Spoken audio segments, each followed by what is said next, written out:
I want to ask you our traditional question. No one forced you to accept Islam. No.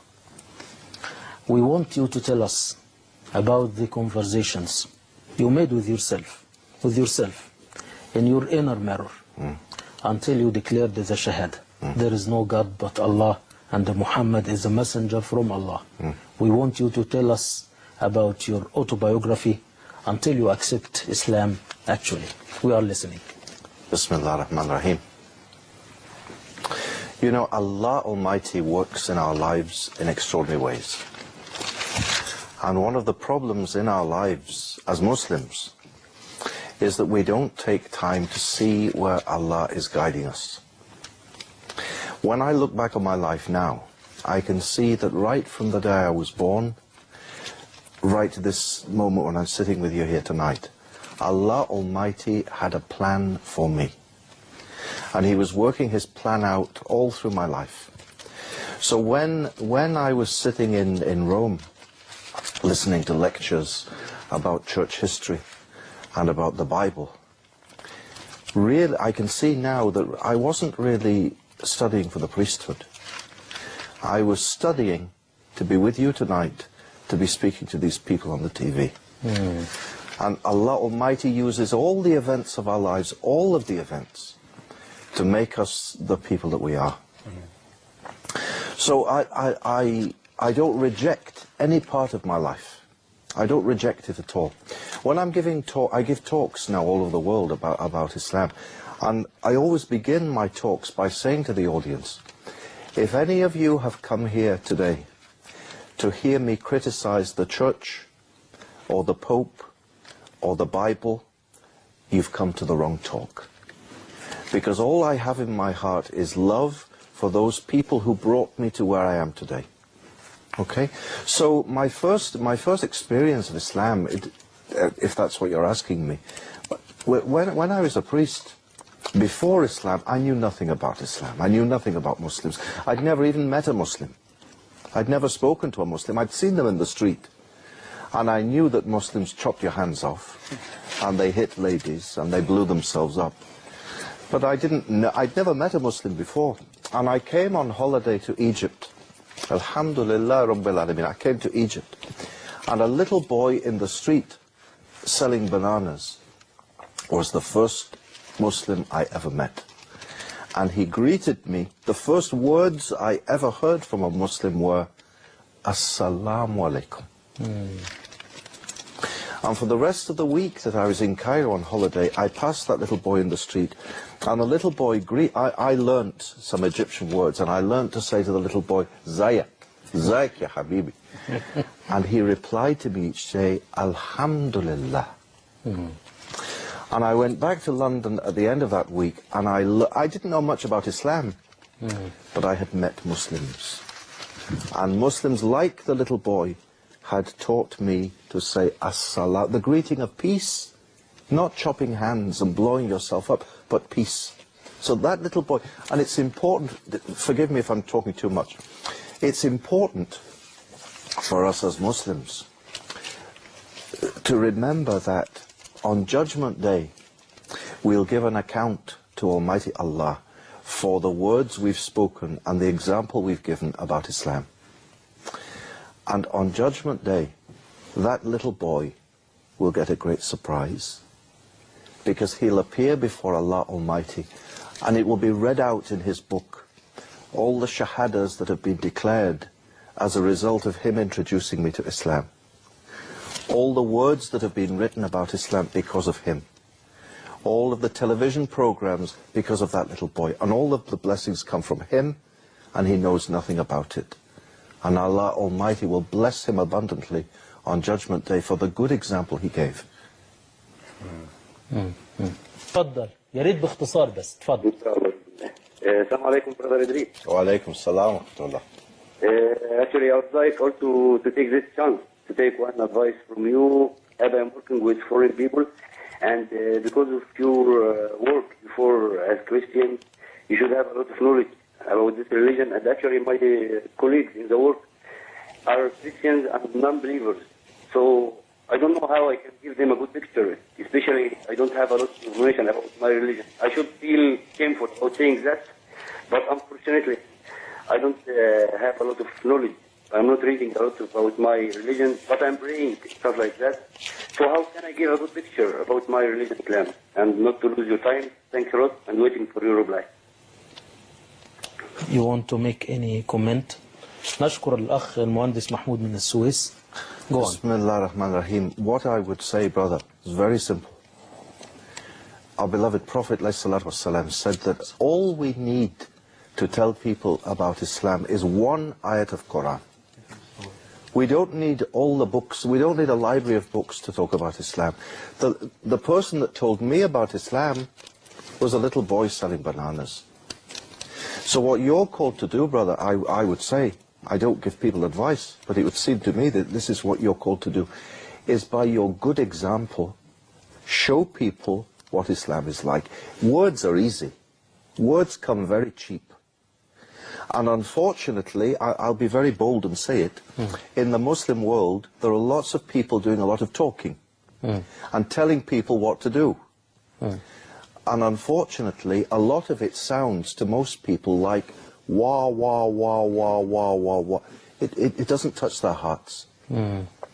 People who don't know about Islam, they've heard about Islam from the television and the radio and the newspaper. They've seen Islam from the bad example of Muslims in the street.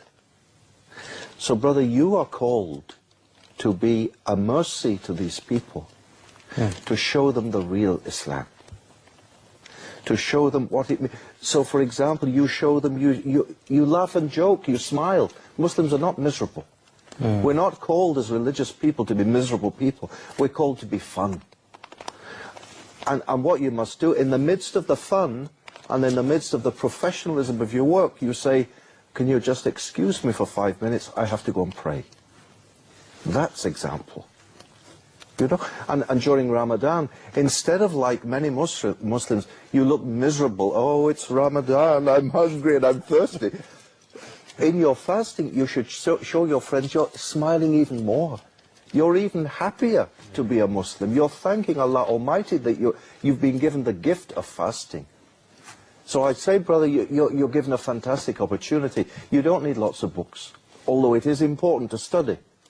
Muslims should always improve themselves in every way, in their health and in their mind, everything, their manners. So you should learn. There are lots of very good websites, television channels, books. You should do this. But you start, it would seem to me, by good example. Right. We have one more question. At the first, in your opinion, what is the complete meaning of Islam? What is the complete meaning of believing in God, believing in prophets, in scriptures, day of judgment? In general, what is the complete meaning of Islam, in your opinion? Bismillah ar-Rahman ar-Rahim. You see, Islam is so simple. We make Islam very complicated. But it's very, very simple, and it speaks to the hearts of all mankind. Islam is the natural religion of mankind, and it's existed since the beginning of time. Islam can be summed up like this. There is a God, and that God has spoken to his creation through prophets. That is Islam. And the last prophet of all was Prophet Muhammad ﷺ. Your viewers know better than I that the word Islam comes from an Arabic root word that means two things. It means both peace and submission. Those who are Muslim are those who have submitted to Allah. And in submitting to Allah, they find peace in their hearts. That is Islam. It's very, very simple. But unfortunately, because we make things so complicated, we don't really submit everything to Allah. We just submit a little part of it. We might submit our mind, or we might submit our money. Submission means everything. It means saying to Allah, you made everything, and without you I am nothing. But because of you, I am very special. Islam gives dignity to human people, to human beings. Islam gives them great dignity because they're created by Allah. So Allah, Islam is very simple. There is a God who has spoken to his people, who speaks to them every day through Quran, through his book, and we are asked to respond to the greatness of the Creator by submitting. And in submitting, we find such happiness and peace in our lives. My big brother, inshallah, يعني والله I feel that. والله I feel he is my big brother, Idris. Assalamu alaikum wa rahmatullahi wa barakatuh. Wa alaikum assalam wa rahmatullah. My big brother, I want your CD about your life before and your life now, because I have a lot of tourists here in Hurghada. I like see and I like know what about Islam. So if you can, okay, you can send it to me, and I will know, inshallah, from Shalim al-Rahma, inshallah. inshallah ta'ala. جزاك الله خيرا دكتور حسام. جزاكم الله الله ينفع خيرا. بك ويرزقك الإخلاص. آمين يا رب آمين. جزاكم الله خيرا. أخ أحمد from Qatar asked you, how could we attract people to Islam in general? By living as Muslims. Most people in the West, most people in the world don't go into mosque bookshops. They don't go into Islamic bookshops and take books about Islam off the shelf. They don't do that, most ordinary people. People in New York, their only introduction to Islam is what they see on the TV or Muslims they will meet. So the way we can introduce people to Islam is one, by being real Muslims.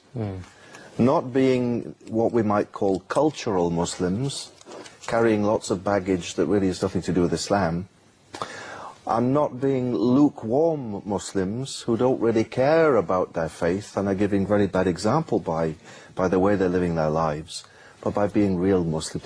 If we were to live as Muslims, how the world would sit up and look at us. You know, I always tell the Muslims in Britain there are 1.5, 2 million Muslims, and there's not many out of 60-odd million people. But I tell the Muslims there, you know, 2 million people, if you put them in a line, there's a lot of people. 2 million is a lot of people. And people in Britain should be able to look at Muslims and say, look, there's a Muslim. Look, there's a Muslim walking down the street. Not because he wears a hat, but because he's a good man, because she's a good woman, because they're honest, because they can be trusted. Look at our beloved Prophet, ﷺ. Even the non-believers gave them his things to look after, because they knew he could be trusted. As Muslims, we should be seen to be the best of people. So that's the first way, as we said to our brother in the city of Suez, by good example. The second way, I would say, if we really take seriously the idea of... Can I give an example from Cairo? The brother in Qatar. I'll give an example from Cairo. In Cairo, there's a street called Sharat al-Harb. And it's a very crowded street, very busy. And at night, it's even more busy. And you walk along the pavement in Dalat Harb at night, and you're crushed and crowded by all the people. And then to make it more crowded, a boy has come, and he's put on the floor a sheet, okay? And on the sheet are socks, okay? And he starts the socks at the white socks, then pale blue, and then until we get to black over here, okay? So the socks are very neatly laid out. And because Cairo's very dusty, he has a duster, and he keeps dusting the socks, okay? So his socks look good. And then to attract the attention of the people, he cries out, "Occasion," he says, there's a sale on. "Ta'ala, ya prince. Come, ta'ala. Ta'ala, ya captain. Thalata ba'ashara." And he shows them the socks, okay? And if they want the socks, they buy it. And also he dresses nicely. He wears a nice T-shirt. Maybe he might wink at the girls as well, but we're not telling people to wink at the girls. But he does everything he can with a nice voice, ta'ala, occasion, to tell them about his socks. To me, that is what dawah is. Islam is like those socks. We as Muslims, we should lay out our stall very beautifully. What we have to offer should be very clear to the people, and it should look very beautiful. We should speak to them in a nice way, in a clear voice, in a friendly voice, in a humorous voice. We should look good. We shouldn't look scruffy and dirty.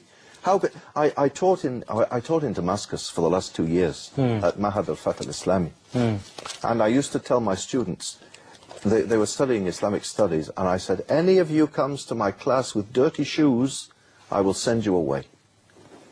Because we were talking about calling people to Islam, and I said to the students, you can't call people to Islam with dirty shoes. You have to be very smart and very polite. And I said to the students as well, the one who doesn't smile, I will fail you.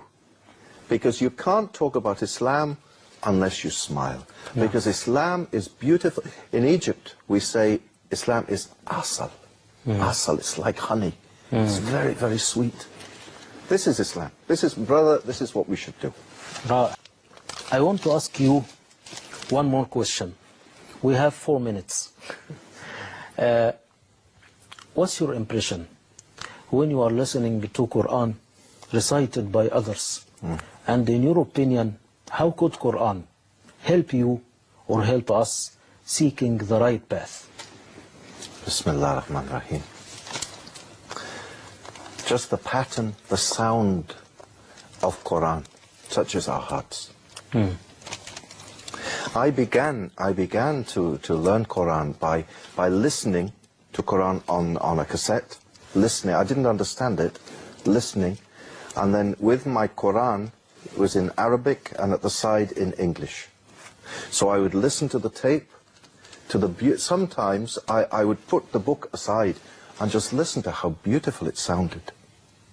Not knowing what Allah was saying, but knowing that He was saying He wanted the best for me and for His creation. And then I began to read what He was actually saying, and everything fell into place. It all made sense. Everything that I'd ever done made sense, and all the chaos and the nonsense going on in the world makes sense because of what it says in this book. This book tells people, this is how you should live your lives. Not to put a burden on people's shoulders, but as a mercy to them, to take the burden off their shoulders. By listening to the words of Allah Almighty, you know, everything fell into place. It all made sense. Everything that I'd ever done made sense, and all the chaos and the nonsense going on in the world makes sense because of what it says in this book. This book tells people, this is how you should live your lives. Not to put a burden on people's shoulders, but as a mercy to them, to take the burden off their shoulders. By listening to the words of Allah Almighty, you know, I get very upset when Quran is recited, or Quran is playing in a taxi, or in a shop, and people are talking when the Quran is being recited. And I say to myself, this is Allah Almighty, the creator of the heavens and the earth, speaking to His creation, and we're talking while the Quran is on. So we should see the Quran as just one of the many, many gifts of Islam, maybe the greatest gift of all. Okay.